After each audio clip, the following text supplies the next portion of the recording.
Well, it's time to get on the road and enjoy the summer season, but before you do, make sure your car is in good shape, because the last thing you want to worry about is your car breaking down. Brian Bowersock is here with us this morning, our auto man, to offer us some advice and perhaps a checklist of stuff we should be checking on before we hit the road. Good morning, Good Brian. morning, absolutely. And okay, so it is beautiful out, and as Alex mentioned earlier, why would you want to leave San Diego? But some people will be doing that. So let's start at the beginning. Let's say you're a couple days out from your vacation.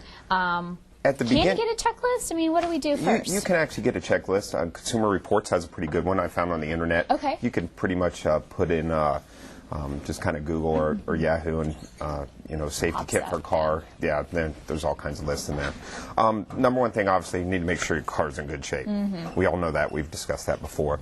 But what we're going to talk about today is some things that you should keep in your car in case, whether your car's new or old, you could have an issue while you're on the road. Right. And obviously, it's very important to be safe, and you know, you could be stuck for a little bit of time waiting on somebody. And as we know, if you're traveling, let's say to Arizona or something, the temperatures are extremely hot out there, and you want to make sure that you're safe. Okay, so let's talk about some of the things you brought and why we should have these things. A couple things.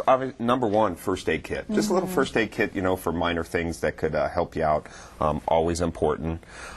We have some other items here as far as a fire extinguisher. Okay. You can get smaller ones, but if there was a small fire with a vehicle or something like that, it's good to have something to put out. We have jumper cables. And this is booster box. It takes place of jumper cables. Okay. Jumper cables are great unless there's not another car there to help you. Then you're kind of stuck. Booster box actually will jump start a car on its own. Well, let's talk about this, because this is kind of new to me myself. So where can you get something like this, and how does it work? You can purchase these. Napa Auto Parts carries them. Okay. And basically all it is just like jumper cables. It's the negative and positive.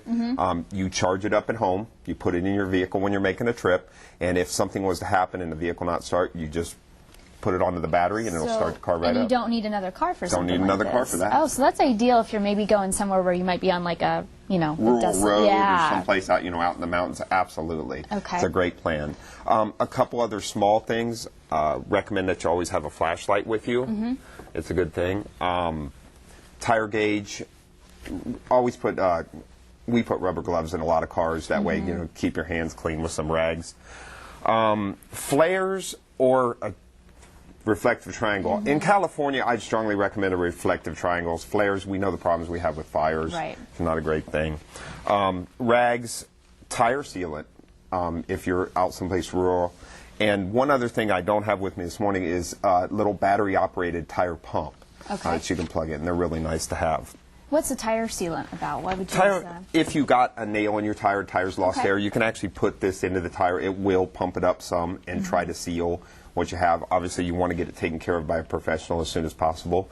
But this could help you in a pinch get to some place where you could get it taken care of. Now, it seems a little overwhelming having all this stuff in your car, but you're saying it's so important. Ballpark figure, what would all this cost you before you head out on a road trip? Ballpark figure, depending on if you wanted a booster box or not. It's probably a little more expensive. The rest of the stuff here you could get away with for roughly about $60 to $80. Oh, that's not bad. No, and most of it you just keep in your vehicle anyway. It's not like you're replenishing it all the time. And it could definitely mean the difference between enjoying your vacation and not. Absolutely, yeah. The only other thing I would add is if you're heading someplace hot, make sure you have extra water in your vehicle, just in case something for yourself and for your car, and for the car, absolutely. All right, Brian, thank you so much for stopping by. Some great tips. Of course, for more information, just go to our website, sandiego6.com, and click on Hot Topics.